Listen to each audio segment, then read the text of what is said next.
नमस्कार, आदाब, जय भीम, सत श्री अकाल। मैं हूँ माजिद सिद्दीकी और आप देख रहे हैं focus Hindustan news channel.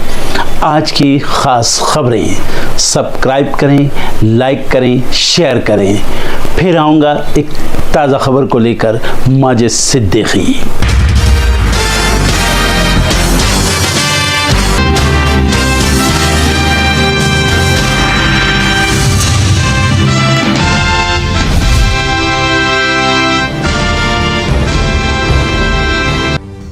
PM Modi ने कांग्रेस अध्यक्ष मल्लिकार्जुन खड़गे से बात कर जाना हालचाल, जल्द स्वस्थ होने की कामना की। 30 सितंबर की रात अचानक बिगड़ी थी खड़गे की तबीयत।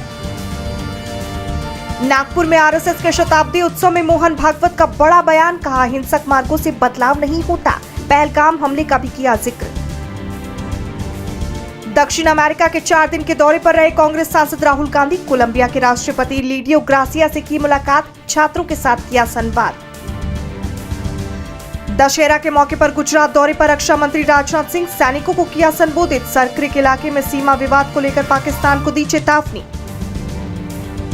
आरएसएस की शताब्दी समारोह में केंद्रीय मंत्री नितिन गडकरी और सीएम फडणवीस संघ कार्यकर्ताओं की पोशाक में आई नजर, अनुशासित कार्यकर्ताओं की तरह किया स्वागत प्रणाम। शिवसेना यूपीटी सांसद संजय राउत का बड़ा बयान, कहा सोनम वांगचुक इसलिए देशद्रोही है क्योंकि वो अडानी द्रोही है। 26 सितंबर को लेह पुलिस ने वांगचुक को किया था गिरफ्तार। केंद्र ने 9 राज्यों के लिए 4645.60 करोड़ की परियोजनाओं को दी मंजूरी। यूपी, बिहार समेत कई राज्यों को मिलेगा लाभ। यूपी के संभल में अवैध निर्माण पर बुलडोजर एक्शन, गिराया गया धार्मिक स्थल और बारातगढ़, छावनी में तब्दील हुआ क्षेत्र। बरेली हिंसा में हुआ बड़ा खुलासा, पुलिस वालों की जान लेने की रची गई थी साजिश। हिंसा मामले में अब तक 3 आरोपियों का हुआ एनकाउंटर। दिल्ली में बड़ी मात्रा में बरामद हुआ नकली देसी घी, पुलिस ने 6 आरोपियों को किया गिरफ्तार, जांच जारी। पीओके में प्रदर्शनकारियों ने 25 पाकिस्तानी सैनिकों को बनाया बंधक, 10 लोगों की गई जान, बुनियादी जरूरतों पर सब्सिडी कटौती का कर रही विरोध।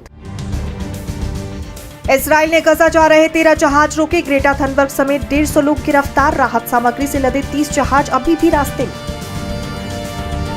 अफगानिस्तान में 2 दिन बाद आंशिक रूप से बहाल हुई इंटरनेट सेवा, तालिबान के फर्जी बयान से भ्रम की स्थिति में लोग। मैक्सिको में प्रवासियों का विरोध प्रदर्शन, राजधानी की तरफ पैदल मार्च, वैध दर्जा और काम के अवसर की मांग। अमेरिका में दिखने लगा शटडाउन का असर, छुट्टी पर भेजे गए 7.5 लाख कर्मचारी, 3 लाख कर्मचारियों की छटनी की जताई जा रही आशंका। अमेरिका ने नेवादा की एक लिथियम खदान में ली 5% हिस्सेदारी, निवेश से घटेगी चीन पर निर्भरता। आईसीआईसीआई बैंक की रिपोर्ट में बड़ा दावा, अगर धीमी रही अर्थव्यवस्था की रफ्तार तो दिसंबर में ब्याज दरों में कटौती कर सकती है एमपीसी। भारत ने ऑस्ट्रेलिया को पारी और 58 रन से हराया। यूथ टेस्ट सीरीज में 1-0 की बनाई बढ़त, दीपेंस ने झटके 8 विकेट, वैभव वेदांत की सेंचुरी। ऋतिक सभा के रिश्ते को 4 साल हुए पूरे, एक्टर ने एक्ट्रेस के साथ केक काटते और रोमांटिक अंदाज में पोज देते हुए शेयर की तस्वीरें।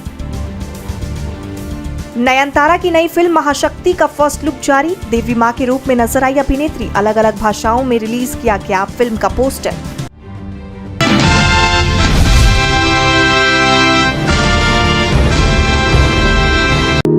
है मेरी जमी अफसोस नहीं, जो तेरे लिए 100 दर्द सहे, महफूज रहे तेरी आन सदा, चाहे जान मेरी ये रहे ना रहे।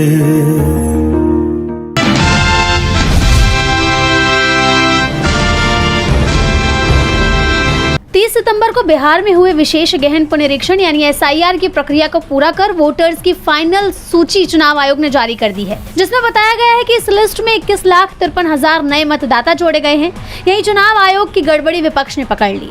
दरअसल वोटर लिस्ट में नाम जुड़वाने के लिए फॉर्म नंबर 6 भरा जाता है। चुनाव आयोग की तरफ से कुल 16,93,000 फॉर्म नाम जुड़वाने के लिए जारी किए गए थे, लेकिन लिस्ट में नाम जुड़ने वालों की संख्या फॉर्म से कई अधिक है। ऐसे में 4.5 लाख मतदाताओं के फर्जी होने का सवाल उठ रहा है। इसको लेकर स्वराज इंडिया पार्टी के प्रमुख योगेंद्र यादव ने चुनाव आयोग पर सवालों की बौछार कर दी है। सोशल मीडिया प्लेटफॉर्म एक्स पर इस बारे में चुनाव आयोग से सवाल कर लिखा है, बिहार की अंतिम मतदाता सूची के बारे में चुनाव आयोग से सवाल। ईसीआई के अनुसार 1 सितंबर तक प्राप्त नए फॉर्म नंबर 6 की संख्या 16.93 लाख थी और उसके बाद का कोई भी दावा अंतिम सूची में नहीं होना था। फिर भी आज के आंकड़ों के अनुसार ईसीआई ने 21.53 लाख मतदाताओं को जोड़ा है। तो सवाल ये है कि 1 सितंबर के बाद अंतिम सूची में कम से कम 4.6 लाख नए मतदाता कैसे जुड़े। अब देखना होगा कि आयोग इन 4.5 लाख मतदाताओं का हिसाब देता है या फिर इस गड़बड़ी के साथ ही चुनाव करवाता है। एसआईआर की फाइनल लिस्ट में कुल फॉर्म और वोटर्स के बीच इतने बड़े नंबर गैप को लेकर चुनाव आयोग पर सवाल उठने लगे हैं। हालांकि योगेंद्र यादव के सवालों पर चुनाव आयोग की तरफ से अभी तक कोई भी जवाब या प्रतिक्रिया नहीं आई है, लेकिन चुनाव आयोग अगर इन सवालों पर चुप्पी साधे रहा तो इन सवालों को बल मिलेगा और चुनाव आयोग की मुश्किलें भी बढ़ेंगी।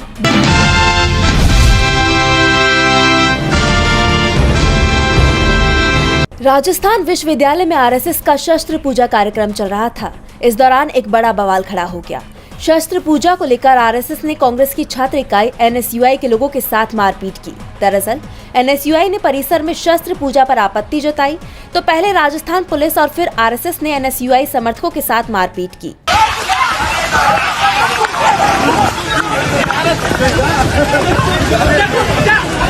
अब इस मामले पर कांग्रेस नेता का बयान आया है। कांग्रेस नेता और पूर्व सीएम अशोक गहलोत ने इस घटना की आलोचना की और एक्स पर पोस्ट किया कि राजस्थान विश्वविद्यालय में आरएसएस द्वारा शस्त्र पूजा का कार्यक्रम रखना ही आपत्तिजनक है। शिक्षा के स्थान को इस तरह की राजनीतिक गतिविधियों के लिए इस्तेमाल करना कैसे उचित माना जा सकता है। जब एनएसयूआई के कार्यकर्ताओं ने इसका विरोध किया तो पुलिस ने बल प्रयोग किया। इसके साथ ही आरएसएस के कार्यकर्ताओं ने कानून को अपने हाथों में लेकर एनएसयूआई के कार्यकर्ताओं से मारपीट की। कांग्रेस नेता ने आगे कहा कि ये दिखाता है कि राजस्थान में अब कानून का राज खत्म होता जा रहा है और आरएसएस की एक्स्ट्रा कॉन्स्टिट्यूशनल अथॉरिटी बन गई है। इस घटनाक्रम की जितनी निंदा की जाए वो कम है। बड़े शर्म की बात है कि ये घटना पुलिस की मौजूदगी में हुई है और पुलिस इसे रोकने में असफल रही। इसका आशय है कि पुलिस आरएसएस के दबाव में है। अगर पुलिस इसी तरह दबाव में रही तो कानून व्यवस्था कैसे संभालेगी। इस घटना ने कानून व्यवस्था के साथ ही प्रशासन पर कई बड़े सवाल खड़े कर दिए हैं।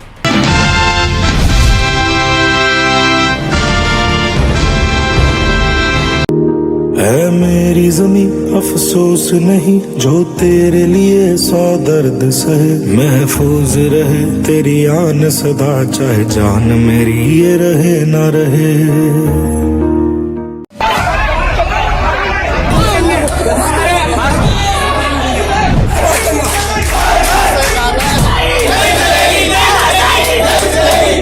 एक दूसरे को पीटने के लिए आतुर ये लोग और बीच में जूझती पुलिस। आपस में भिड़ने वाले ये लोग कोई और नहीं बल्कि भाजपा नेता है। ये वीडियो उत्तर प्रदेश के मेरठ से सामने आई है, जहां सिविल लाइन थाना क्षेत्र के सूरजकुंड पार्क में विजयदशमी मेले से पहले ही बीजेपी के 2 पार्षद सुमित शर्मा और उत्तम सैनी के बीच भयंकर बवाल हो गया। और ये बवाल मचा सिर्फ एक मुस्लिम सोडे वाले को लेकर। दरअसल एक पार्षद एक मुस्लिम सोडा वाले का ठेला मेले में लगवाना चाह रहे थे, जबकि दूसरा पार्षद ठेला हटवाकर किसी और का ठेला लगवाना चाहते थे। और ये मामूली सा विवाद कब भयंकर धक्का मुक्की में बदल गया किसी को पता नहीं चला। इसी को लेकर दोनों आमने सामने आ गए और विवाद बढ़ता चला गया। दोनों पार्षदों के समर्थक भी आमने सामने आ गए और फिर स्थिति बेहद तनावपूर्ण हो गई। मौके पर पहुंची पुलिस दोनों पार्षदों समेत कई और लोगों को थाने ले गई। थाने पहुंचने पर समर्थकों ने हंगामा शुरू कर दिया। यहाँ तक कि थाने के लॉकअप में समर्थक जाकर बैठ गए और पुलिस से नोकझोंक करने लगे।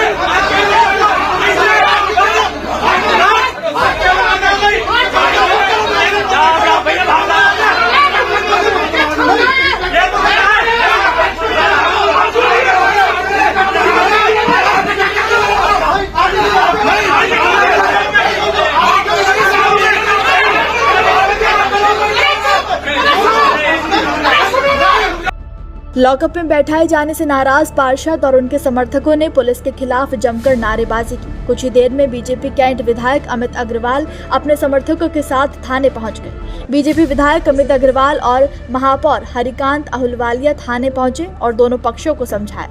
विधायक ने आरोप लगाया कि इंस्पेक्टर का व्यवहार ठीक नहीं था। पुलिस के इनकार करने पर थाने के अंदर ही पुलिस और बीजेपी समर्थकों के बीच तीखी नोकझोंक की गई और हल्की धक्का मुक्की भी हुई और पुलिस मुर्दाबाद के नारे तक गूंजने लगे, जिसके बाद निष्कर्ष में ये तय हुआ कि 2 अक्टूबर तक कोई ठेला नहीं लगेगा और इसके बाद नगर निगम स्थिति को देखेगा।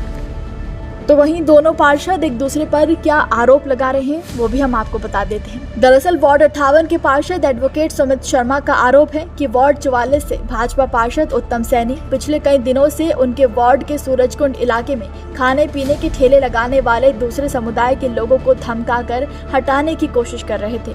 बुधवार को एक बार फिर उत्तम सैनी और उनके समर्थक सूरजकुंड पहुंचे और जबरन दिव्यांग सूफियान का सोडे का ठेला हटवाने लगे। इस पर सुमित शर्मा भी अपने समर्थकों के साथ मौके पर पहुंच गए और विरोध करना शुरू कर दिया। तो वहीं पार्षद उत्तम सैनी का आरोप है कि सूरजकुंड इलाके में हिंदुओं का ठेला नहीं लगने देते हैं और पुलिस पक्षपात करती है। पार्षद सुमित शर्मा ने बताया कि उत्तम सैनी ठेले वालों को ब्लैकमेल करते हैं और उनका विवादों से पुराना नाता है। सूरजकुंड इलाका उनके वार्ड में आता है, जबकि उत्तम सैनी दूसरे वार्ड से पार्षद हैं। दिव्यांग ठेले वाले सुफियान अंसारी का फोन आया था कि उनके ठेले में आग लगाने की धमकी दी जा रही है। इस पर उन्होंने सिविल लाइन पुलिस को सूचना दी थी। दोनों ठेले हटवा दिए गए, जिसके बाद पार्षद उत्तम सैनी ने बताया कि छोले भटूरे वाले ने ठेला लगाया था तो सोडा शिकंजी वाले ने इसका विरोध किया था। पुलिस ने दोनों ठेले वालों को हटवा दिया है। अब फिर से सोडा शिकंजी वाले ने ठेला लगा लिया। उन्होंने इसका विरोध किया तो पुलिस ने अभद्रता की और जबरन पकड़कर थाने ले गई। साथ ही आरोप लगाया कि उनके समर्थकों के साथ भी मारपीट की गई। जानकारी पर पुलिस पहुंच गई। बताया गया कि पुलिस की मौजूदगी में ही दोनों पक्षों के बीच जमकर हाथापाई हुई।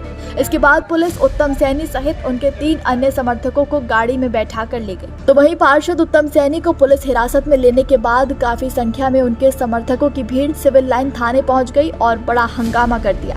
प्रभारी सौरभ शुक्ला से नोकझोंक भी की गई। उन्होंने दफ्तर में घुसकर जबरन पार्षद को छुड़ाने का प्रयास किया। थाने पर भी दोनों पक्षों के सैकड़ों समर्थकों के बीच जमकर विवाद हुआ। पुलिस ने बताया कि विवाद को लेकर दोनों पक्षों को थाने लाया गया था। आपस में समझौते के बाद उन्हें छोड़ दिया गया है। फिलहाल क्षेत्र में शांति है और अब पुलिस ने पूरे मामले की जाँच सीओ सिविल लाइन को दे दी है। जाँच रिपोर्ट के आधार पर आगे की कार्रवाई तय होगी।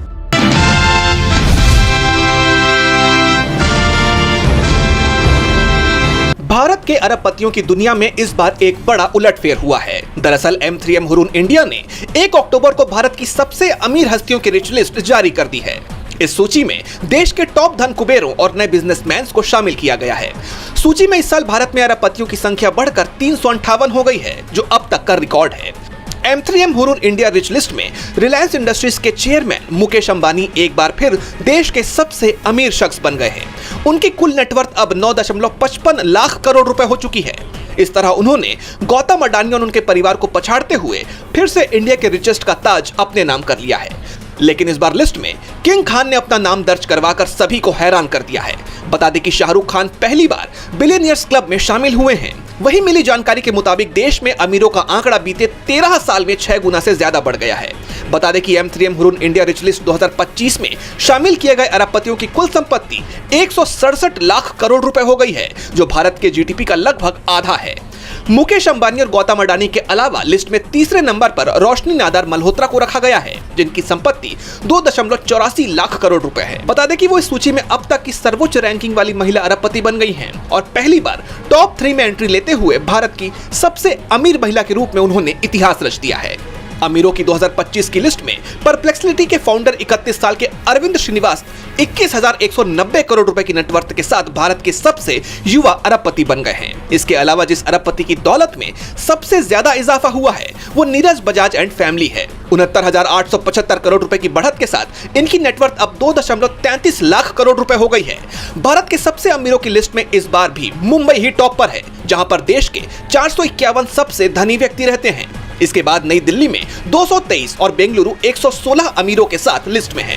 अगर बिजनेस सेक्टर्स की बात करें तो हुरून के मुताबिक फार्मास्यूटिकल्स 137 अमीरों के साथ पहले पायदान पर है, जबकि इंडस्ट्रियल प्रोडक्ट्स और केमिकल सेक्टर से जुड़े अमीरों की तादाद क्रमशः 132 और 125 रही है।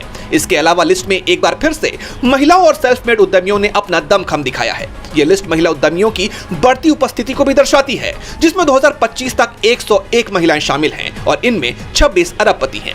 वहीं इसमें शामिल 74% नए अमीरों ने जीरो से शुरू करने के बाद सबसे अमीरों में जगह हासिल की है। सेल्फ मेड अमीरों की तादाद इस बार 66% रही है।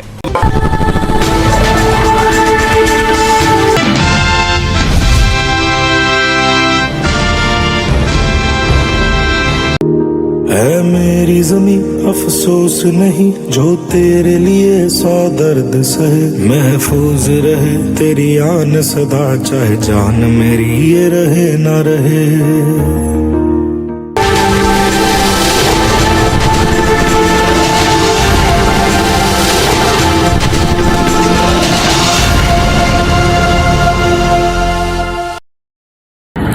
दोस्तों आज मैं आपको बताने वाला हूं कि अगर आपकी बॉडी में मैग्नीशियम की डेफिशिएंसी हो जाए तो आपको क्या क्या प्रॉब्लम हो सकती है। सबसे पहले इंसोमिनिया, नींद ना आना, स्लीपिंग डिसऑर्डर, इंसान सारी रात करवटें बदलता है, नींद नहीं आती, स्ट्रेस लेवल, एंजाइटी बढ़ जाती है इससे, क्योंकि कोर्टिसोल हार्मोन को रोकने में मदद करता है। और अगर आपकी बॉडी में मैग्नीशियम नहीं है तो कोर्टिसोल बढ़ जाता है, जिसकी वजह से स्ट्रेस और एंजाइटी हो जाती है।